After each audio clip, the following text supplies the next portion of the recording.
இதனை போலவே ஜனனம் எடுத்தோர்கள் இன்பமாய் வாழ்ந்திருக்க யான் செய்த பாவமோ இத்தனை வறுமையில் உன்னடிய தவிப்பதம்மா.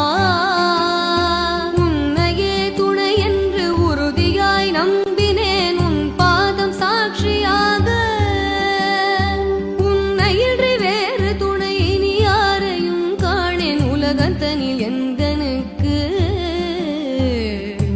என்றெண்ணி நீ சொல்லாமல் என் வறுமை போக்கடித்தென்னை ரக்ஷி.